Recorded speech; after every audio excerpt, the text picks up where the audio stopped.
आप सभी का फिर से एक बार स्वागत है आपके अपने खूबसूरत से प्लेटफॉर्म सोमेश सिंह केमिस्ट्री पर। देखिए आज हम लोग जो चैप्टर स्टार्ट कर रहे हैं वो स्टार्ट कर रहे हैं ह्यूमन रिप्रोडक्शन। कौन चैप्टर स्टार्ट कर रहे हैं हम लोग आज स्टार्ट कर रहे हैं ह्यूमन रिप्रोडक्शन।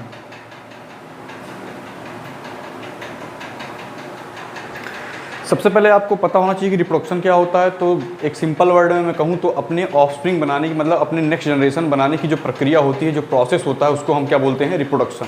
तो बेसिकली रिप्रोडक्शन क्या है? तो reproduction is a simple process of forming their progeny और ऑफस्प्रिंग्स। मतलब या तो हम अपनी नेक्स्ट जनरेशन का जब फॉर्मेशन करेंगे उस प्रोसेस को कहेंगे रिप्रोडक्शन। और ह्यूमन के केस में जो रिप्रोडक्शन होता है वो कैसा होता है? Sexual reproduction. कैसा होगा? Sexual reproduction.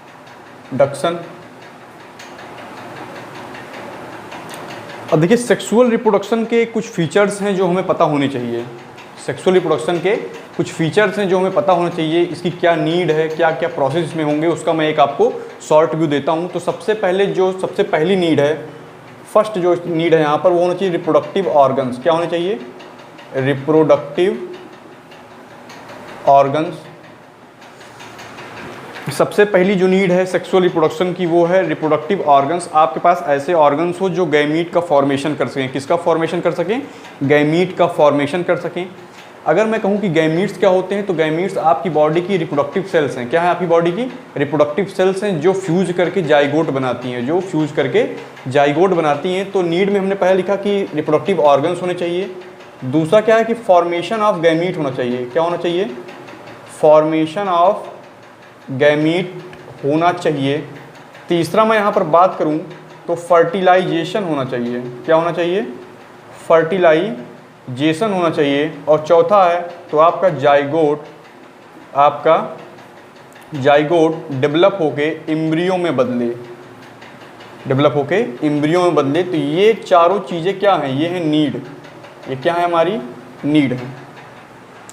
कहने का मतलब ये है कि हमने चैप्टर स्टार्ट किया है सेक्सुअल रिप्रोडक्शन इन ह्यूमन। मैंने आपको बताया कि रिप्रोडक्शन किस टाइप का होता है, तो वो होता है सेक्सुअल मोड में। किस मोड में होता है? सेक्सुअल मोड में। और सेक्सुअल मोड की कुछ ज़रूरतें हैं वो मैंने यहाँ पर लिखी हुई हैं। पहला है आपका रिप्रोडक्टिव ऑर्गन्स, दूसरा है फॉर्मेशन ऑफ गैमीट, तीसरा है फर्टिलाइजेशन और चौथा है जाइगोट आपका डेवलप होके एम्ब्रियो में बदले। तो एनसीईआरटी अकॉर्डिंग हम चल रहे हैं, तो उसमें सबसे पहला जो टॉपिक है वो है आपका मेल रिप्रोडक्टिव सिस्टम। क्या है आपका? मेल रिप्रोडक्टिव सिस्टम, जिसका डायग्राम मैंने यहाँ पर बनाया हुआ है। तो हमारा चैप्टर बेसिकली यहीं से स्टार्ट होता है। कहाँ से? मेल रिप्रोडक्टिव सिस्टम से। तो आइए समझते हैं कि मेल रिप्रोडक्टिव सिस्टम के क्या क्या पार्ट होते हैं और उनकी क्या क्या फंक्शंस हैं। वो सारी चीज़ें हम यहाँ पर समझने वाले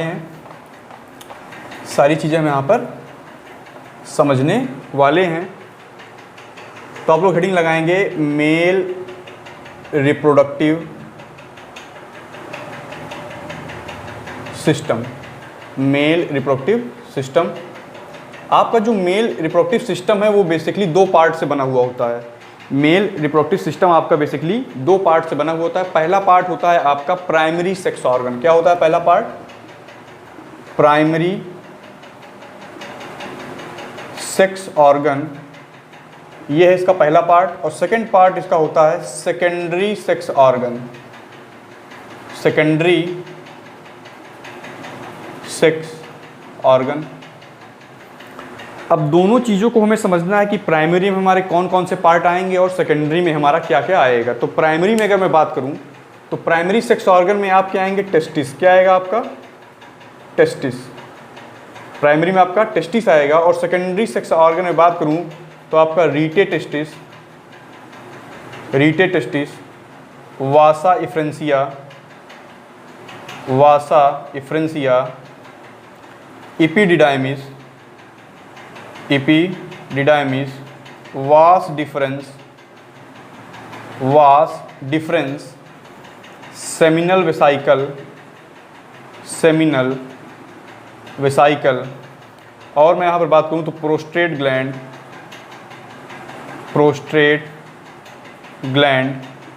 बल्बो यूरेथ्रल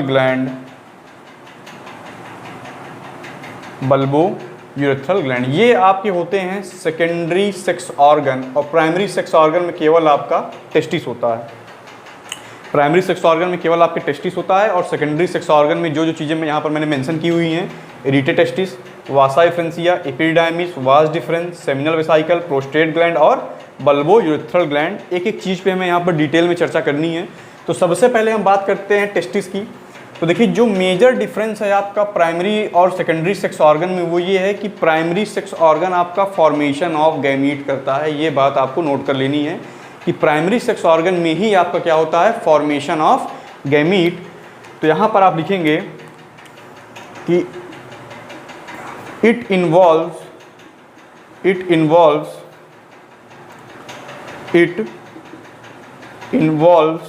द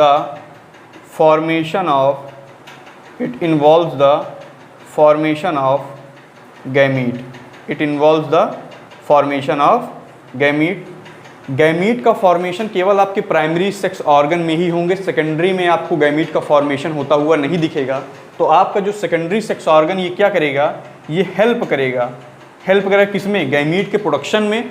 किसमें हेल्प करेगा, आपके गैमीट के प्रोडक्शन में और गैमीट के ट्रांसफ़र में। किसमें हेल्प करेगा, गैमीट के प्रोडक्शन और गैमीट के ट्रांसफ़र में। तो यहाँ पर हम लोग लिखेंगे help in the production of gamete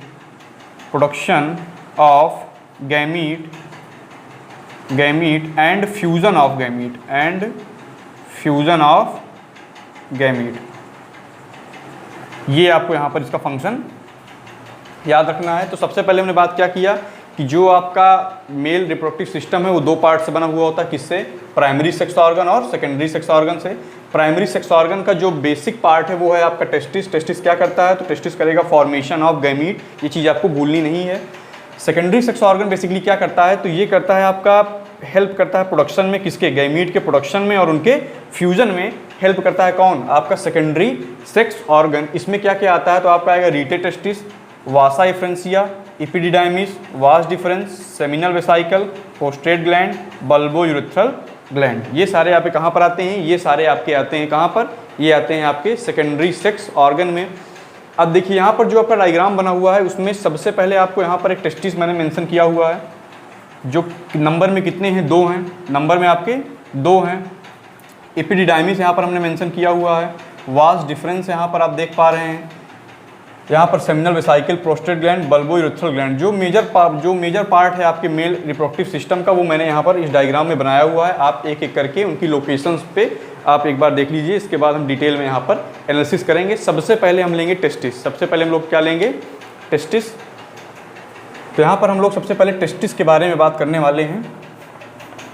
ये आपको समझ में आ गया होगा प्राइमरी और सेकेंडरी में क्या डिफरेंस है। प्राइमरी क्या करता है, प्रोडक्शन करता है किसका, गैमीट का, और सेकेंडरी हेल्प करता है किसमें, गैमीट के प्रोडक्शन में और उनके फ्यूज़न में। और उनके फ्यूज़न में ये आपको बेसिक डिफरेंस पता होना चाहिए। अब हम लोग यहाँ पर अगर बात करें टेस्टिस की, तो टेस्टिस का नंबर अगर हम बात करें तो ये 2 होते हैं। नंबर में कितने होंगे आपके, 2 होंगे। यहाँ पर दोनों आपको दिखाया जा रहा है, 2 है नंबर में। साइज़ की अगर हम लोग यहाँ पर बात करें, तो 4 to 5 सेंटीमीटर ये लेंथ में होंगे, 4 to 5 centimetre in length and 2 to 3 centimetre in breadth, 2 to 3 centimetre in breadth. अगर इनकी लंबाई की मैं बात करूं तो 4 से 5 सेंटीमीटर, और अगर इनकी चौड़ाई की मैं बात करूं तो 2 से 3 सेंटीमीटर। अब अगर हम बात करें कि इनका फॉर्मेशन कहाँ होता है, तो इनका फॉर्मेशन होता है आपके एब्डोमिनल कैविटी में। कहाँ पर इनका फॉर्मेशन होगा, एब्डोमिनल कैविटी में। तो हम लोग नेक्स्ट पॉइंट क्या लिख रहे हैं, formation occurs into the abdominal cavity। Formation का कहाँ पर होगा, इनका फॉर्मेशन होगा एब्डोमिनल कैविटी में। But during the time of birth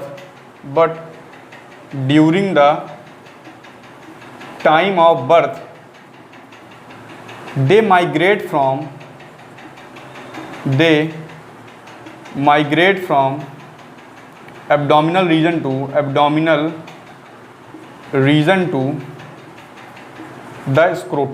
the scrotum through inguinal canal।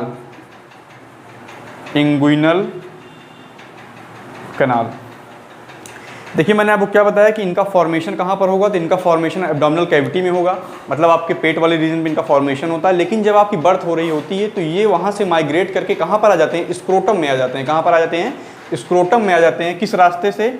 Inguinal canal के रास्ते से होते हुए ये कहाँ पर आ जाएंगे? स्क्रोटम में आ जाएंगे। अब यहाँ पर एक टर्म आया है आपका स्क्रोटम, आपका यहाँ पर एक टर्म आया है स्क्रोटम। देखिए स्क्रोटम एक पाउच है, मस्कुलर पाउच है जहाँ पर आपके टेस्टिस होते हैं।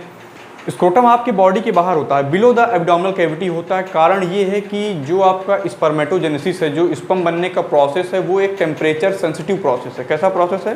टेम्परेचर सेंसिटिव प्रोसेस है। तो आपके बॉडी टेम्परेचर से 2 to 2.5 डिग्री सेल्सियस लेस हमें लगता है स्पर्मेटोजेनेसिस में। अभी हम ये पॉइंट मेंशन करेंगे।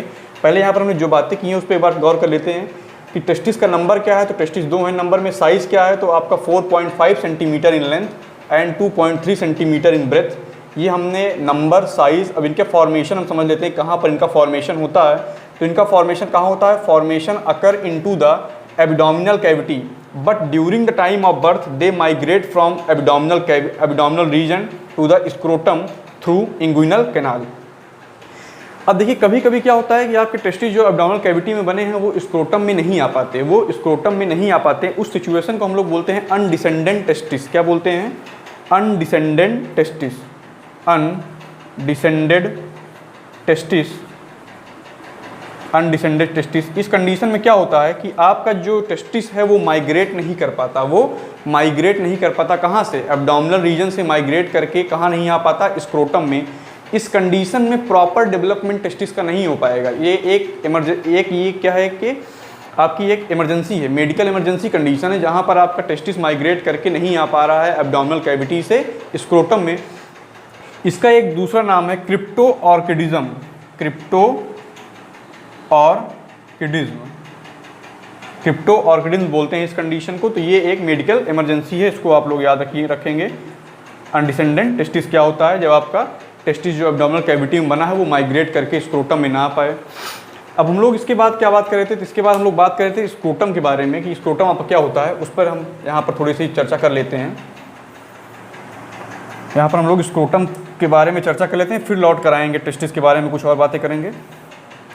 देखिए स्क्रोटम मैंने आपको बताया था कि एक पाउच है। क्या है? एक मस्कुलर पाउच है। अगर हम लोग यहाँ पर स्क्रोटम के बारे में थोड़ी सी बातें करें तो स्क्रोटम हमारा क्या है? Muscular pouch. Muscular pouch. अगर हम इसका डायग्राम देखें तो कुछ इस प्रकार का होता है हमारा, इस प्रकार का हमारा स्क्रोटम का होता है, जहाँ पर आपके दोनों टेस्टिस, जहाँ पर आपके दोनों टेस्टिस होते हैं। कुछ ऐसा डायग्राम आपका होता है स्क्रोटम का। तो देखिए स्क्रोटम को बनाने की आवश्यकता क्यों पड़ी? क्यों हमें एब्डोमेन से टेस्टिस को निकाल करके स्क्रोटम में लाना पड़ा? क्योंकि जो हमारा स्पर्मेटोजेनेसिस प्रोसेस है, कौन सा प्रोसेस? स्पर्मेटोजेनेसिस प्रोसेस है। स्पर्मेटोजेनेसिस का मतलब होता है स्पर्म बनने की प्रक्रिया। स्पर्म बनने की प्रक्रिया, आपको पता है कि टेस्टिस के अंदर हमारे स्पर्म बनते हैं। अब ये जो आपका स्पर्मेटोजेनेसिस प्रोसेस है ये कैसा है? टेम्परेचर सेंसिटिव है। कैसा है? टेम्परेचर सेंसिटिव है। आपके नॉर्मल बॉडी टेम्परेचर से स्पर्मेटोजेनेसिस को 2 to 2.5 डिग्री लेस टेम्परेचर चाहिए। कैसा चाहिए? It requires 2 to 2.5 degree less temperature as compare to normal body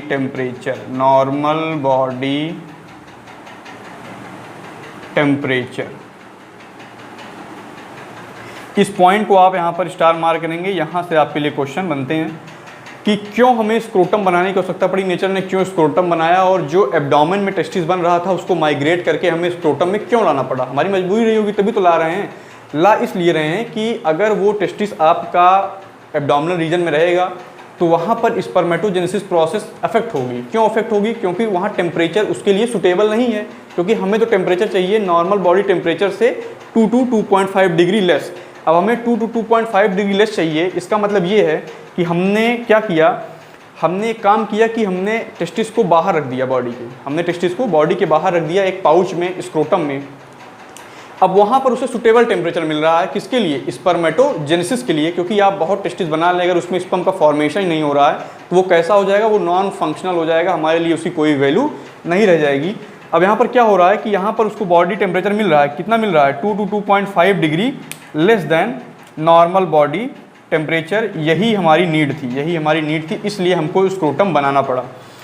अब देखिए यहाँ पर कुछ चीज़ें और स्क्रोटम के बारे में आप लोग जान लीजिए कि अंदर की तरफ यहाँ पर डार्टोस मसल होती है। कौन सी मसल होंगी आपकी? डार्टोस मसल यहाँ पर प्रेजेंट होंगी, किसमें? स्क्रोटम में। ये डार्टोस मसल क्या करेंगी? तो ये टेम्परेचर को रेगुलेट करती हैं। क्या करती हैं? टेम्परेचर को रेगुलेट करती हैं। जब बाहर कोल्ड होता है, जब बाहर थोड़ा टेम्परेचर डाउन होगा तो ये कॉन्ट्रैक्ट कर जाएंगी। क्या कर जाएंगी? कॉन्ट्रैक्ट कर जाएंगी और वहाँ पर आपके टेम्परेचर को मेंटेन करेंगी। अगर बाहर बहुत ज़्यादा हॉट है तो ये क्या कर जाएंगी? रिलैक्स हो जाएंगी। ये मसल्स आपकी रिलैक्स हो जाएंगी। देखिए कोल्ड में क्या करेंगी? डार्टोस मसल आप समझ लीजिए, यहाँ पर डार्टोस मसल की हम लोग बात कर रहे थे। तो ये क्या करती हैं? इनका मेन फंक्शन होता है टेम्परेचर रेगुलेशन। क्या फंक्शन होगा इनका? Temperature regulation. टेम्परेचर रेगुलेशन इनका फंक्शन है। डार्टोस मसल क्या करेंगी? अगर बाहर कोल्ड है या फिर दो परिस्थितियाँ पॉसिबल है, या तो कोल्ड होगा या तो हॉट होगा। अगर बाहर कोल्ड है तो ये क्या करेंगी? कॉन्ट्रैक्ट कर जाएंगी। बाहर अगर हॉट है तो ये क्या करेंगी? रिलैक्स्ड कर जाएंगी। दोनों कंडीशन में ये आपके जो आपका टेम्परेचर है उसको मेंटेन करके रखती हैं। किसके लिए? स्पर्मेटोजेनेसिस प्रोसेस के लिए। इतना आपको यहाँ पर याद रखना है। किससे रिलेटेड? इतना आपको यहाँ पर याद रखना है आपके स्क्रोटम से रिलेटेड। मैंने आपको दो चीज़ें बताई। स्क्रोटम क्या है? तो आप कहेंगे स्क्रोटम एक मस्कुलर पाउच है। कहाँ पर है? आपके आउटसाइड बॉडी, मतलब बिलो द एब्डोमिनल कैविटी ये सिचुएटेड है। क्या करता है? तो ये हमारे टेस्टिस को 2 to 2.5 डिग्री लेस टेम्परेचर देता है स्पर्मेटोजेनेसिस प्रोसेस को करवाने के लिए, जो हमारी नीड है यहाँ पर, जो हमारा क्या है यहाँ पर, जो हमारी बेसिक नीड हमारी यहीं पर है। तो चलते हैं फिर थोड़ी और बातें करते हैं टेस्टिस के बारे में। टेस्टिस के बारे में थोड़ी सी और बातें करते हैं। कौन कौन सी सेल्स यहाँ पर पाई जाती हैं उस पर डिस्कस करते हैं। सारे कॉन्सेप्ट यहाँ पर आपके धीरे धीरे क्लियर हो जाएंगे। तो देखिए मैंने आपको क्या बताया, मैंने अभी आपको टेस्टिस के बारे में बहुत सारी चीज़ें लगभग बता दी हैं। सबसे पहले मैंने आपको बताया कि नंबर कितना होता है, तो आप कहेंगे 2 होते हैं। साइज़ क्या होता है? तो 4.5 centimetre in length and 2 to 3 centimetre in breadth. ये सारी चीज़ें मैंने आपको बता दी। अब हम इसकी इंटरनल हिस्टोलॉजी को समझते हैं कि इसके अंदर कौन कौन से पार्ट होंगे। तो सबसे पहले जो आपका ईच टेस्टिस, जो आपका दोनों टेस्टिस हैं, ये डिवाइड होते हैं 250 कंपार्टमेंट्स में। कितने? 250 कंपार्टमेंट में, जिसको हम लोग बोलते हैं टेस्टिकुलर लोब्यूल। क्या बोलते हैं? Testicular lobule. जब आप एनसीईआरटी रीड करेंगे तो वहाँ पर आपको ये लिखा हुआ मिलेगा कि दोनों टेस्टिस आपके इंटरनली डिवाइड होते हैं 250 कंपार्टमेंट में। कंपार्टमेंट का मतलब होता है एक चैम्बर, एक कमरा टाइप का। क्या होता है? एक चैम्बर होता है, एक बाउंड्री होगी, वो चारों तरफ से घिरी हुई होगी। तो आपके जो टेस्टिस होते हैं वो 250 कंपार्टमेंट में डिवाइड होंगे, जिसको हम लोग बोलते हैं टेस्टिकुलर लोब्यूल। और एक टेस्टिकुलर लोब्यूल में 1 से 3 हाईली क्वाइल्ड सेमिनीफेरस ट्यूब्यूल होते हैं। क्या होते हैं? Seminiferous tubule. तो आप लोग यहाँ पर समझिए कि सबसे पहले आपका टेस्टिस क्या होगा। तो सबसे पहले आपका टेस्टिस डिवाइडेड होगा किसमें? 250 कंपार्टमेंट में, जिसे हम कह रहे हैं टेस्टिकुलर लोब्यूल। आपको सबसे पहले क्या याद रखना है कि आपका टेस्टिस डिवाइड होगा 250 कंपार्टमेंट में, जिसे हम कह रहे हैं टेस्टिकुलर लोब्यूल। और एक लोब्यूल में 1 से 3 और डिवीजन होते हैं, जिनको हम लोग कह रहे हैं सेमिनीफेरस ट्यूब्यूल। तो टोटल अगर सेमिनीफेरस ट्यूब्यूल की हम यहाँ पर नंबर निकालें, टोटल सेमिनीफेरस ट्यूब्यूल का अगर हम नंबर निकालें तो कितना होगा? 250 तो हो गए आपके क्या? Testicular lobule. और एक टेस्टिकुलर लोब्यूल में होते हैं 3 सेमिनीफेरस ट्यूब्यूल। तो ये आपका लगभग 750 सेमिनीफेरस ट्यूब्यूल आएंगे टोटल नंबर में। टोटल नंबर में आपके 750 सेमिनीफेरस ट्यूब्यूल आएंगे। और एक चीज़ आप यहाँ पर नोट करेंगे कि जो स्पर्म का प्रोडक्शन होता है वो कहाँ पर होता है? वो होता है सेमिनीफेरस ट्यूब्यूल के अंदर। कहाँ पर होगा? सेमिनीफेरस ट्यूब्यूल के अंदर। अभी मैं डायग्राम बनाऊँगा, आपको हिस्टोलॉजी समझाऊंगा सेमिनीफेरस ट्यूब्यूल की, कि कैसे वहाँ पर स्पर्म आपके प्रोड्यूस होते हैं। तो ये चीज़ आपको याद रखना है कि सबसे पहले टेस्टिस आपके डिवाइडेड होते हैं 250 कंपार्टमेंट में। कितने कंपार्टमेंट में? 250 कंपार्टमेंट में, जिन्हें हम लोग बोल रहे हैं टेस्टिकुलर लोब्यूल। और एक टेस्टिकुलर लोब्यूल में कितने सेमिनीफेरस ट्यूब्यूल होते हैं? 1 से 3। 1 से 3 क्या होंगे? Highly coiled seminiferous tubule. तो टोटल सेमिनीफेरस ट्यूब्यूल की वैल्यू क्या हो गई? 750। ये चीज़ आपको यहाँ पर याद रखनी है। तो हम लोग और फर्दर यहाँ पर डिस्कस करते हैं कि आगे यहाँ सबसे पहले देखिए, ये तो हम इंटरनल हिस्टोलॉजी की बात कर रहे हैं, हम लोग इंटरनल हिस्टोलॉजी की बात कर रहे हैं क्योंकि हमें हो ना हो स्पर्म प्रोडक्शन को समझना है। हमें क्या समझना है? स्पर्म प्रोडक्शन को समझना है। अब चलते हैं थोड़ा सा और डिटेल में कि सेमिनिफेरस ट्यूब्यूल के अंदर हमें क्या क्या देखने को मिलता है। सेमिनिफेरस ट्यूब्यूल के अंदर हमें क्या क्या देखने को मिलता है। तो आपके सेमिनिफेरस ट्यूब्यूल में दो टाइप की सेल्स होती हैं। सेमिनिफेरस ट्यूब्यूल में दो टाइप की सेल्स होती हैं। एक आपका होता है मेल जर्म सेल। क्या होता है? सेमिनिफेरस ट्यूब्यूल में आपके सेमिनिफेरस ट्यूब्यूल में दो टाइप की सेल्स होती हैं। एक होती है आपकी male germ cell, male germ cell. एक आपका होती है sertoli cell, male germ cell and sertoli cell. अभी होंगी कहाँ पर? तो ये सेमिनिफेरस ट्यूब्यूल के इनर लाइनिंग में होंगी। कहाँ पर होंगी? सेमिनिफेरस ट्यूब्यूल के इनर लाइनिंग में होंगी। अभी मैं डायग्राम बनाऊंगा, आपको दिखाऊंगा किस प्रकार से चीज़ें यहाँ पर प्रेजेंट होती हैं। तो देखिए सबसे पहले क्या होगा? मेल जर्म सेल, इसी को हम लोग बोलते हैं स्पर्मेटोगोनिया। क्या बोलते हैं? स्पर्मेटोगोनिया। और सर्टोली सेल को हम लोग बोलते हैं नर्स सेल। क्या बोलते हैं? Nurse cell. Male germ cell का अगर हम फंक्शन की बात करें तो ये मियोसिस करके, ये क्या करेंगी? मियोसिस करके बनाएंगी स्पर्म। क्या बनाएंगी? स्पर्म। जो आपका क्या है? यही आपका है मेल गैमीट। यही आपका क्या है? Male gamete. वहीं अगर मैं सर्टोली सेल की बात करूं तो ये क्या करेंगी? ये नरिशमेंट देंगी। क्या करेंगी?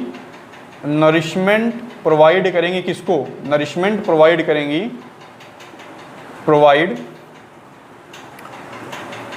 Provide nourishment to developing sperm, developing sperm. जो हमारा यहाँ पर स्पर्म का प्रोडक्शन हो रहा है कहाँ पर? मेल जर्म सेल से जो मियोसिस करके स्पर्म का प्रोडक्शन हो रहा है उसको नरिशमेंट कौन देगा? उसको नरिशमेंट देंगे सर्टोली सेल। और ये पूरा प्रोसेस कहाँ पर होता है स्पर्म प्रोडक्शन का? तो आप कहेंगे पूरा प्रोसेस हमारा स्पर्म प्रोडक्शन का कहाँ पर होगा? तो स्पर्म प्रोडक्शन का पूरा प्रोसेस होता है सेमिनिफेरस ट्यूब्यूल के अंदर। ये चीज़ें आपको यहाँ पर याद रखनी है। तो सबसे पहले हम एक डायग्राम ड्रॉ करते हैं किसका? सेमिनिफेरस ट्यूब्यूल का। अभी हम लोग देखिए मेल, हम लोग क्या पढ़ रहे हैं? प्राइमरी सेक्स ऑर्गन पढ़ रहे हैं, जहाँ पर हम लोग सेमिनिफेरस ट्यूब्यूल तक पहुँच गए हैं। जहाँ पर हम लोग सेमिनिफेरस ट्यूब्यूल तक पहुँच गए हैं। अगर मैं एक सिंगल सा डायग्राम बनाऊँ, छोटा सा डायग्राम बना के आपको समझाऊँ सेमिनिफेरस ट्यूब्यूल का, एक अगर हम यहाँ पर छोटा सा डायग्राम बनाएं सेमिनिफेरस ट्यूब्यूल का, तो कुछ इस प्रकार से आपका सेमिनिफेरस ट्यूब्यूल होता है। कुछ इस प्रकार से आपका सेमिनिफेरस ट्यूब्यूल होता है, क्योंकि मैंने आपको बताया ये सब कंपार्टमेंट हैं। एक चैम्बर होता है, चारों तरफ से बाउंड्रीज की बनी होती है। तो सेमिनिफेरस ट्यूब्यूल मैंने आपको बताया दो टाइप की सेल्स होती हैं। कितने टाइप की सेल्स मैंने आपको बताई हैं? दो टाइप की सेल्स होती हैं। एक होता है आपका सर्टोली सेल और दूसरे होते हैं आपके मेल जर्म सेल। क्या होते हैं? एक आपके होते हैं सर्टोली सेल और दूसरे होते हैं आपके मेल जर्म सेल। आपको दो चीज़ें याद रखनी है कि सेमिनिफेरस ट्यूब्यूल में सर्टोली सेल होंगे और मेल जर्म सेल होंगे। तो हम लोग दोनों चीज़ें बना के यहाँ पर आपको मैं समझाने की कोशिश कर रहा हूँ। तो थोड़ा सा आप लोग कंसंट्रेट हो जाइए, क्योंकि यहीं से आपका कॉन्सेप्ट निकल के आता है। आपको चीज़ों को समझना होगा, चीज़ों को आपको यहाँ पर समझना पड़ेगा, क्योंकि थोड़ा कॉन्सेप्चुअल है ये चैप्टर। याद करने से ज़्यादा यहाँ पर आपको समझना है। तो देखिए ये मैंने एक सेमिनिफेरस ट्यूब्यूल बनाया हुआ है। क्या बनाया हुआ है? Seminiferous tubule. आपको ये वाली जो सेल्स दिख रही हैं, ये वाली आपको जो सेल्स दिख रही हैं, ये हैं आपकी सर्टोली सेल। क्या हैं? Sertoli cell. ऊपर की तरफ ये है आपके स्पर्मेटोगोनिया। क्या है आपका? स्पर्मेटोगोनिया। ये है प्राइमरी स्पर्मेटोसाइट, प्राइमरी स्पर्मेटोसाइट। ये है आपकी सेकेंडरी स्पर्मेटोसाइट, सेकेंडरी स्पर्मेटोसाइट। और यहीं पर आपके स्पर्म होते हैं। यहीं पर आपके स्पर्म का प्रोडक्शन कहाँ पर होगा? इसी अंदर वाले रीजन में आपके ये स्पर्म आपके होंगे। तो इनको हम लोग बोल रहे हैं स्पर्मेटोजोआ। क्या है ये आपके? स्पर्मेटोजोआ, या इन्हीं को हम लोग बोलते हैं स्पर्म। इन्हीं को हम लोग बोलते हैं स्पर्म। मैंने आपको क्या बताया कि सेमिनिफेरस ट्यूब्यूल के अंदर दो टाइप की सेल्स होती हैं, एक होती है आपकी मेल जर्म सेल जिसको हम लोग स्पर्मेटोगोनिया बोल रहे हैं। तो जो यहाँ पर मैंने लिखा हुआ है स्पर्मेटोगोनिया, यही आपका क्या है, ये है आपका मेल जर्म सेल। क्या है आपका मेल जर्म सेल। ये क्या करेगा, ये डिवाइड करके माइटोसिस करके आपका माइटोसिस करके क्या बनाएगा, माइटोसिस करके बनाएगा स्पर्म। और ये सर्टोली सेल क्या करेंगी, तो सर्टोली सेल क्या करेंगी, सर्टोली सेल इनको नरिशमेंट देंगी। क्या करेंगी, नरिशमेंट देंगी। ये दोनों चीज़ें आपको याद रखनी है। होता क्या है कि जो स्पर्म का हेड होता है वो सर्टोली सेल में एम्बेडेड होता है। स्पर्म का जो हेड होगा वो सर्टोली सेल में एम्बेडेड होगा, वहीं से ये क्या करेंगे, न्यूट्रिशन आपस में लेते रहते हैं। न्यूट्रिशन का एक्सचेंज कौन करता है, अभी इसके और भी फंक्शन है जो मैं भी आपको लिखवाऊंगा। बेसिकली अभी आपको इतनी चीज़ें याद रखनी है। तो यहाँ पर हमारा प्राइमरी सेक्स ऑर्गन जो टेस्टिस था वो वाला पार्ट यहाँ पर हमारा खत्म होता है। अब हमें बात करनी है सेकेंडरी सेक्स ऑर्गन की। सेकेंडरी सेक्स ऑर्गन की हमें बात करनी है, जिसमें हमें क्या क्या पढ़ना है। तो हमें पढ़ना है रीटे टेस्टिस, वासा इफ्रेंसिया, इपिडिडाइमिस, वास डिफरेंस, और क्या पढ़ना है आपका seminal vesicle, prostate gland and bulbo urethral gland. तो देखिए हम लोग सबसे पहले बात करते हैं रीटे टेस्टिस की। किसकी बात करेंगे, रीटे टेस्टिस की। रीटे टेस्टिस बेसिकली क्या होता है, ये नेटवर्क ऑफ ट्यूब्यूल्स हैं। क्या है, नेटवर्क ऑफ ट्यूब्यूल। अगर एक अब सिंपल सी भाषा में आपको समझाएं तो ये क्या है, network of tubule, network of tubule. इसके बाद हमारा आता है वासा इफ्रेंसिया। वासा इफ्रेंसिया, ये जो आपके ट्यूब्यूल्स होते हैं, ये बहुत सारे ट्यूब्यूल्स आपस में फ्यूज करके बनाते हैं डक्ट्यूल। क्या बनाते हैं, डक्ट्यूल। तो ये क्या है, fusion of tubule, fusion of tubule results in the formation of ductule. Region of tubules, fusion of tubule results in the formation of ductule. इसके बाद आपका आता है epididymis, और सबसे लास्ट में आता है आपका वास डिफरेंस। क्या आता है, वास डिफरेंस। तो जब टेस्टिस के अंदर स्पर्म का फॉर्मेशन हो जाता है तो वो यही पाथवे फॉलो करता है। स्पर्म क्या करेगा, यही पाथवे फॉलो करेगा। सबसे पहले वो टेस्टिस, इसके बाद हो जाएगा वासा इफ्रेंसिया में, इसके बाद जाएगा माफ कीजिए रीटे टेस्टिस में, टेस्टिस, उसके बाद फिर रीटे टेस्टिस, उसके बाद आपका वासा इफ्रेंसिया, वासा इफ्रेंसिया, उसके बाद आपका इपिडिडाइमिस, उसके बाद आपका इपिडिडाइमिस, इसके बाद अगर हम बात करें तो वास डिफरेंस, वास डिफरेंस। ये कभी कभी आपसे ये पाथवे पूछ लिया जाता है कि करेक्ट सीक्वेंस बताइए कि आपका स्पर्म किन रास्तों से होकर के गुजरता है। तो आप कहेंगे सबसे पहले टेस्टिस में यहाँ पर क्या होगा, यहाँ पर होता है प्रोडक्शन। ये क्या यहाँ पर होगा, प्रोडक्शन। रीटे टेस्टिस क्या है, तो ये नेटवर्क ऑफ ट्यूब्यूल है, नेटवर्क ऑफ ट्यूब्यूल है। इस रास्ते से होते हुए आपका स्पर्म गुजरेगा, फिर यहाँ पर आएगा इपिडाइमिस में। इपिडाइमिस में क्या होगा, टेम्पोरली स्टोर होगा, टेम्पोरली स्टोर होगा। मतलब क्या है कि यहाँ पर उसे मैच्योरिटी मिलती है। स्पर्म कहाँ पर मैच्योर होता है, स्पर्म मैच्योर होता है इपिडाइमिस में। उसकी जो मोटिलिटी है, उसकी जो पेनिट्रेशन पावर है, वो सारी चीज़ें उसको कहाँ पर मिलती हैं, वो सारी चीज़ें मिलती हैं एपिडाइमिस में। टेम्परली स्टोर एंड मैच्योर्स, ये चीज़ आपको याद रखनी है कि स्पर्म आपका कहाँ पर जो है मैच्योर होता है। तो आप कहेंगे ये कहाँ पर मैच्योर होता है, एपिडाइमिस में। स्टोर होता है टेम्परली, मतलब 1 मंथ के लिए, 1 मंथ के लिए ये यहाँ पर क्या होगा, स्टोर होगा। कहाँ पर, एपिडिडाइमिस में। वास डिफरेंस क्या है, तो वास डिफरेंस आपका क्या करेगा कि एपिडिडाइमिस को कहाँ से जोड़ रहा है, आपके टेस्टिस को जोड़ रहा है। कहाँ से, टेस्टिस को जोड़ रहा है आपके यहाँ यूरिनरी ब्लैडर वाले रीजन से आपके टेस्टिस को जोड़ रहा है। कौन, वास डिफरेंस। तो ये आपके लिए क्या करते हैं, ये जो आपके सेकेंडरी सेक्स ऑर्गन है, ये सिर्फ एक पैसेज प्रोवाइड कर रहे हैं। क्या कर रहे हैं, एक रास्ता हमें दे रहे हैं स्पर्म के मूवमेंट के लिए। स्पर्म के मूवमेंट के लिए यहाँ पर आपको कहीं पर भी गैमीट का फॉर्मेशन होता हुआ दिखाई नहीं दे रहा है। गैमीट का फॉर्मेशन होता हुआ कहाँ पर दिखाई देगा, गैमीट का फॉर्मेशन होता हुआ केवल दिखाई देगा टेस्टिस वाले रीजन में। अब यहाँ पर हम एपिडाइमिस की अगर थोड़ी सी बात कर लें तो ये क्या है, हाईली क्वाइल्ड रीजन है। क्या है आपका, एक हाईली क्वाइल्ड रीजन है। हाईली क्वाइल्ड रीजन जो क्या करता है, तो ये करता है sperm storage and maturation, sperm storage and maturation, वो भी स्टोरेज कैसा है यहाँ पर, स्टोरेज यहाँ पर टेम्पररी है, यहाँ पर थोड़े समय के लिए स्पर्म आपके स्टोर होते हैं। कितने समय के लिए, 1 मंथ के लिए लगभग यहाँ पर स्टोर होंगे। कौन, आपके स्पर्म यहाँ पर 1 मंथ के लिए स्टोर होंगे। इसमें भी 3 पार्ट होते हैं आपके एपिडाइमिस में भी। एपिडाइमिस में भी आपके 3 पार्ट होंगे, जिसमें आपका कैप्यूट, कॉर्डा और कॉर्पस। कैप्यूट, कॉर्डा और कॉर्पस, ये सारी चीज़ें थोड़ा डीप में है, आपके काम की नहीं है, फिर भी आपको जानना चाहिए कि 3 पार्ट होते हैं एपिडिडाइमिस के भी। सबसे ऊपर आपका होता है upper part caput epididymis, middle part cauda epididymis और लोअर पार्ट आपका कॉर्पस एपिडिडाइमिस। तो ये थी एपिडाइमिस की बात है। एपिडाइमिस में आपको एक चीज़ याद रखनी है कि ये टेम्पररी स्पर्म को स्टोर करेगा और यहाँ पर मैचुरेशन होगा। मैचुरेशन मतलब क्या है कि स्पर्म मोटिलिटी और स्पर्म की पेनिट्रेशन पावर आपको यहाँ पर मिलती हुई दिखाई देने वाली है। तो इसके बाद हमारे पास जो सबसे ज़्यादा इम्पॉर्टेंट पार्ट आता है वो आता है सेमिनल वेसाइकल। सेमिनल वेसाइकल, अब हमें जो बात करनी है वो किस पे करनी है, सेमिनल वेसाइकल पे। देखिए सेमिनल वेसाइकल क्या है, तो ये एक एसेसरी ग्लैंड है। क्या है आपका, एसेसरी ग्लैंड है सेमिनल वेसाइकल। तो नेक्स्ट जो हमारा टॉपिक होने वाला है वो होगा सेमिनल वेसाइकल।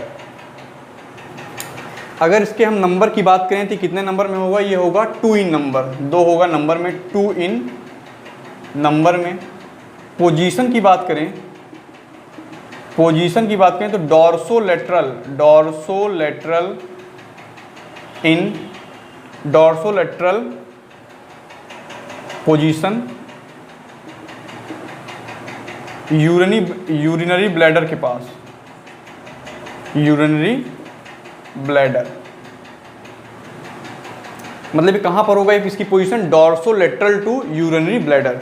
अब समझिए कि डॉर्सोलेटरल का मतलब क्या है। मान लीजिए ये आपका यूरिनरी ब्लैडर है, ये आपका क्या है, यूरिनरी ब्लैडर। तो ये है इसकी पीछे वाला जो पोर्शन है, ये पीछे वाला, ये है इसका डॉर्सल रीजन, ये है इसका वेंट्रल रीजन और ये है लेटरल रीजन। ये है डॉर्सल, ये है वेंट्रल और ये है लेटरल। तो ये कैसा है आपका सेमिनल वेसिकल, सेमिनल वेसाइकल आपका क्या है, डॉर्सोलेटरल, मतलब कहीं यहाँ पर होगा, मतलब ना तो वो डॉर्सल पे होगा ना ही लेटरल पे होगा, कहीं बीच में आपका होगा, dorsolateral in position as compare to urinary bladder. अगर हम रेफरेंस ले रहे हैं यूरिनरी ब्लैडर को तो इसकी पोजीशन क्या है, डॉर्सोलेटरल। ये आपको याद रखनी है थोड़ी सी पोजीशन के बारे में। अगर हम बात करें तो ये क्या करता है, तो ये सिक्रीट करता है आपका, सिक्रीट आपका करता है सेमिनल फ्लूइड। क्या सिक्रीट करता है, सेमाइनल फ्लूइड। सेमाइनल फ्लूइड ये सिक्रीट करता है, जो क्या करता है 70% जो आपका सीमन होता है, 70% जो सीमन होगा वो किससे बना होता है, 70% सीमन इज कंपोज्ड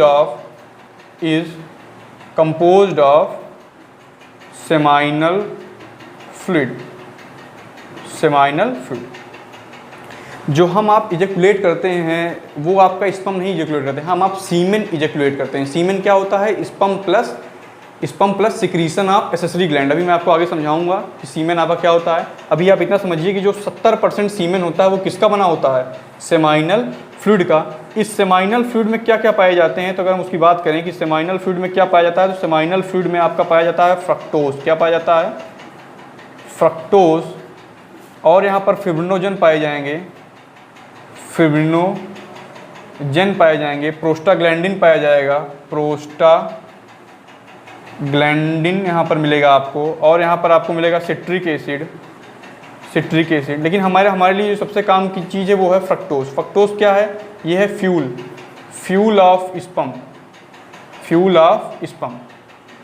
देखिए जब तक स्पर्म आपका कहाँ था, टेस्टिस में था, तब तक तो उसको न्यूट्रिशन कहाँ से मिल रहा था, सर्टोली से उसको नरिश कर रही थी। लेकिन जब स्पर्म आपका बाहर आया है तो उसको मूवमेंट के लिए एनर्जी सोर्स चाहिए। मूवमेंट के लिए क्या चाहिए, एनर्जी सोर्स चाहिए। वो एनर्जी सोर्स कहाँ से मिलता है, वो एनर्जी सोर्स मिलता है फ्रक्टोज से। कहाँ से मिलता है, फ्रक्टोज से, जो कहाँ प्रेजेंट है, जो प्रेजेंट है आपके सेमाइनल फ्लूइड के अंदर। जो आपको कहाँ प्रेजेंट है, सेमाइनल फ्लूइड के अंदर। अगर हम पीएच की बात करें, अगर हम यहाँ पर पीएच डिस्कस करें तो ये होता है स्लाइटली एल्कलाइन। क्या होता है, स्लाइटली एल्कलाइन, मतलब इसका पीएच लगभग 7.3 के आसपास आपको देखने को मिलेगा। किसका, सेमाइनल वेसिकल जो फ्लूइड निकाल रहा है उसे हम लोग बोल रहे हैं, क्या बोल रहे हैं, सेमाइनल फ्लूइड। क्या बोल रहे हैं, सेमाइनल फ्लूइड, जिसका पीएच कितना है, तो उसका पीएच है 7.3। ये कैसा होता है, तो ये एक होता है आपका sticky gel like transparent sticky secretion है आपका, जिसका काम क्या है, तो जिसमें प्रेजेंट है आपका फ्रक्टोज। फ्रक्टोज क्या करता है, फ्रक्टोज जो आपके मूवमेंट कर रहे हैं स्पर्म, इनको क्या प्रोवाइड करता है, इनको प्रोवाइड करेगा एनर्जी। इसीलिए हम लोग उसको बोल रहे हैं fuel of sperm. Fuel of sperm किसको बोल रहे हैं, तो हम लोग फ्यूल ऑफ स्पर्म बोल रहे हैं फ्रक्टोज को। हम लोग क्या बोल रहे हैं, फ्यूल ऑफ स्पर्म फ्रक्टोज को बोल रहे हैं। अब देखिए यहाँ पर डायग्राम में आप समझिए, तो ये है यूरिनरी ब्लैडर। क्या है आपका यूरिनरी ब्लैडर। यूरिनरी ब्लैडर के आपको यहाँ पर देखिए 2D डायग्राम है, तो मैं यहाँ पर आपको दिखा नहीं पा रहा हूँ। ये पीछे साइड प्रेजेंट होता है। ये कहाँ प्रेजेंट होगा, इसके पीछे साइड लेटरल पोजीशन पे। लेटरल, ये है इसका लेटरल पोजीशन। ये क्या है इसका लेटरल पोजीशन। सामने डॉर्सल, इसके पीछे सामने वेंट्रल, इसके पीछे डॉर्सल। तो ये मैंने आपको समझाया था कि मान लीजिए ये आपका यूरिनरी ब्लैडर है, ये आपका क्या है यूरिनरी ब्लैडर है। ये इसकी वेंट्रल साइड, ये पीछे डॉर्सल, बगल बगल में लेटरल, बगल बगल में लेटरल, आगे वेंट्रल, पीछे डॉर्सल। तो ये कहीं यहाँ पर होगा। कहाँ पर होगा, यहाँ पर होगा, इस पोजीशन में डॉर्सो लेटरल। ना तो डॉर्सल ही होगा, ना ही वेंट्रल होगा, बीच में कहीं पर होगा डॉर्सो लेटरल। तो ये आपको यहाँ पर याद रखना है।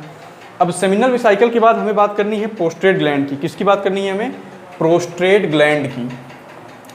हमें किसकी बात करनी है, प्रोस्टेट ग्लैंड की। तो प्रोस्टेट ग्लैंड के बारे में आपको बता दूं कि ये 5 लोब से मिलकर बना होता है। कितने लोब से मिलकर बना होता है, 5 लोब होते हैं किसमें, प्रोस्टेट ग्लैंड में। तो हम लोग यहाँ पर क्या डिस्कस करने वाले हैं, प्रोस्टेट ग्लैंड। प्रोस्टेट ग्लैंड हम लोग यहाँ पर डिस्कस करेंगे। तो it is made up of 5 lobe. पहला पॉइंट यहाँ पर हम लोग क्या कहेंगे, it is made up of 5 lobe. It is made up of 5 lobe, 5 lobe से मिलके बना होता है। पोजीशन की अगर हम लोग यहाँ पर बात करें तो ये यूरिनरी ब्लैडर के बिलो है। कहाँ पर है, बिलो यूरिनरी ब्लैडर। अगर हम इसकी पोजीशन की बात करें तो it situated below urinary bladder. Urinary bladder के आपके नीचे की साइड ये होता है प्रोस्टेट ग्लैंड। ये क्या सिक्रीट करता है, तो ये सिक्रीट करेगा prostatic fluid. Prostatic fluid secrete करेगा। ये भी एक ट्रांसपेरेंट फ्लूइड होता है।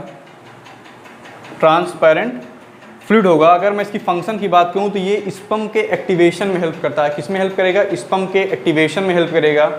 पीएच की हम लोग बात करें अगर, तो पीएच भी इसका कैसा होगा, स्लाइटली एल्कलाइन। कैसा होगा, स्लाइटली एल्कलाइन। लगभग 7.2 के आसपास इसका पीएच होता है। किसका, प्रोस्टेट ग्लैंड का, जो यहाँ पर प्रोस्टेटिक फ्लूइड निकाल रहा है। अब देखिए हमने क्या क्या बात कर ली है, तो हमने बात कर ली है कि ये 5 लोब से मिलकर बना होता है। पोजीशन इसकी क्या है, तो ये यूरिनरी ब्लैडर की नीचे साइड सिचुएटेड है। आप आसानी से देख पा रहे हैं कहाँ पर है, यूरिनरी ब्लैडर की नीचे साइड। निकाल क्या रहा है, कौन सा फ्लूइड यहाँ से निकल रहा है, तो आप कहेंगे प्रोस्टेटिक फ्लूइड। अगर हम इस प्रोस्टेटिक फ्लूइड में देखें क्या क्या पाया जाता है प्रोस्टेटिक फ्लूइड में, तो यहाँ पर आपका पाया जाएगा calcium, phosphorus,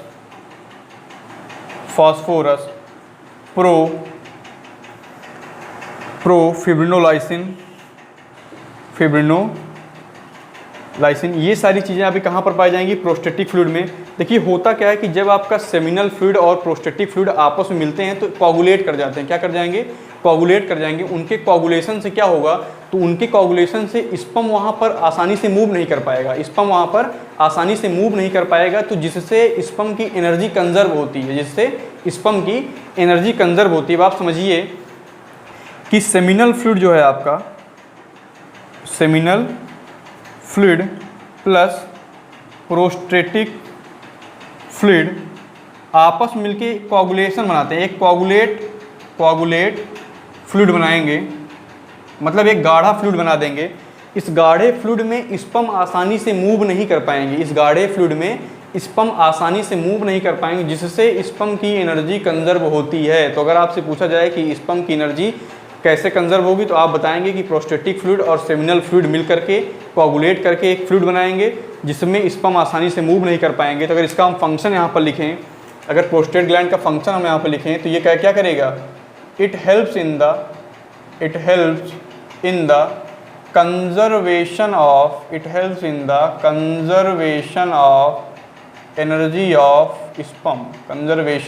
energy of sperm.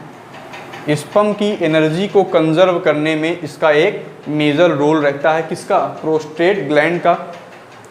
ये आपका 30% सीमेन में हेल्प, ये आपका 30% होता है किसमें? सीमेन के कंपोजिशन में 30% ये होता है, 70% आपका क्या होता है?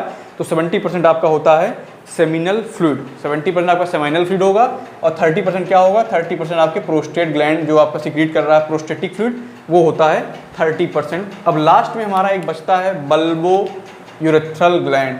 कौन सा बच रहा है हमारा यहाँ पर? Bulbo urethral gland. तो उस पर हम लोग यहाँ पर डिस्कस कर लेते हैं कि हमारा बल्बो यूरेथ्रल ग्लैंड क्या है, इसकी पोजीशन क्या है। तो हम लोग यहाँ पर लास्ट ग्लैंड के बारे में डिस्कस कर रहे हैं। लास्ट ग्लैंड हमारा क्या है? Bulbo urethral gland. लास्ट हम लोग यहाँ पर डिस्कस कर रहे हैं बल्बो यूरेथ्रल ग्लैंड। इसी को हम लोग बोलते हैं कॉपर ग्लैंड। क्या बोलते हैं? Cooper gland. आपको इसी ग्लैंड को हम बोला जाता है कॉपर ग्लैंड। क्या बोला जाता है? Copper gland. अगर हम इसकी बात करें, नंबर की बात करें, तो ये भी क्या होता है? 2 इन नंबर, 2 होता है नंबर में, 2 इन नंबर। पोजीशन की अगर हम बात करें तो ये लेटरल साइड पर है। किसके? यूरेटर के। किसके? आपके यूरेथ्रा के ये लेटरल साइड पर। यूरेथ्रा के आपके कहाँ पर है? ये लेटरल साइड पर। आपको यहाँ पर दिख रहा है कि ये आपके यूरेथ्रा के लेटरल साइड पर है। अगर हम इसके फंक्शन की बात करें, हम लोग अगर यहाँ पर इसके फंक्शन की बात करें तो ये क्या करता है? ये आपके पेनिस के लुब्रिकेशन में हेल्प करता है। Help in the lubrication of penis. ये क्या करता है? Help in the lubrication of penis. और जो आपके स्पर्म के रिलीज होने का रास्ता है, इस रास्ते की एसिडिटी को हटाता है। किसको हटाता है? एसिडिटी को हटाता है। Remove acidity from the pathway of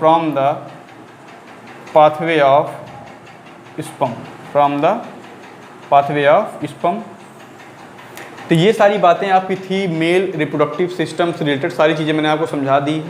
अब आपसे क्वेश्चन यहाँ से क्या क्या पूछा जाएगा? सबसे पहले पूछा जाएगा कि सेमिनिफेरस ट्यूब्यूल में कौन कौन सी सेल्स पाई जाती हैं। तो आप कहेंगे मेल जर्म सेल और sertoli cell. Male germ cell का फंक्शन क्या है? तो मेल जर्म सेल आपके डिवाइड करके स्पर्म बनाते हैं। सर्टोली सेल क्या करते हैं? सर्टोली सेल स्पर्म को नरिशमेंट देते हैं। 2 चीज़ें यहाँ से आपकी क्लियर हो गई। और यहाँ पर आपके सेमिनल फ्लूइड पूछा जाएगा। तो सेमाइनल फ्लूइड में आपका होता है फ्रक्टोज, जो क्या है? फ्यूल ऑफ स्पर्म है। क्या है आपका? फ्यूल ऑफ स्पर्म है। दूसरा आपके प्रोस्टेटिक फ्लूइड का अगर आपको पूछा जाए कि यहाँ पर इसका फंक्शन क्या होता है प्रोस्टेटिक फ्लूइड का, तो आप कहेंगे कि प्रोस्टेटिक फ्लूइड क्या करता है? तो ये स्पर्म के एनर्जी को कंजर्व करने में इसका एक मेजर रोल है। तो जो सारे पॉइंट मैंने आपको बताए हैं इसको आप नोट डाउन करेंगे और इसको आप याद करेंगे, बार बार रिवाइज करेंगे, तो चीज़ें आपके लिए आसान हो जाएंगी। एक लास्ट में हमें यहाँ पर समझना है कि हमारा सीमेन क्या होता है। हमारा सीमेन क्या होता है? तो सीमेन अगर हम यहाँ पर बात करें, तो सीमेन आपका होता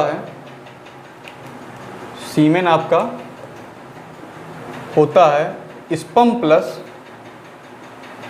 plus fluid secreted by accessory gland. मतलब क्या है आपका कि सीमेन में क्या होगा? एक तो आपका स्पर्म होगा, दूसरा आपका क्या होगा? जो फ्लूइड सिक्रीट कर रहे हैं कौन? सेमिनल वेसिकल, प्रोस्टेट ग्लैंड और बल्बो यूरेथ्रल ग्लैंड। इन तीनों ग्लैंड्स के जो फ्लूइड जो सिक्रीट हो रहा है वो होगा और आपका स्पर्म होगा। अगर हम यहाँ पर बात करें अमाउंट की अगर हम यहाँ पर बात करें तो 3 to 4 ml पर इजैकुलेशन। नॉर्मल स्पर्म काउंट की अगर हम बात करें, यहाँ पर बात करें तो ये होता है आपका 20 to 120 मिलियन पर इजैकुलेशन। तो ये सारी चीज़ें आपको पता होनी चाहिए कि सीमेन क्या होता है। सीमेन आपका होता है sperm plus fluid secreted by accessory gland. तो इन्हीं सारी चीज़ों के साथ, इन्हीं सारी बातों के साथ आपका ये टॉपिक यहाँ पर समाप्त होता है, मेल रिप्रोडक्टिव सिस्टम। हम जब नेक्स्ट लेक्चर में आएंगे तो हम लोग बात करेंगे फीमेल रिप्रोडक्टिव सिस्टम के बारे में। तब तक आप लोग को जो पढ़ा है आप पढ़ते रहिए, चैनल साथ बने रहिए। धन्यवाद।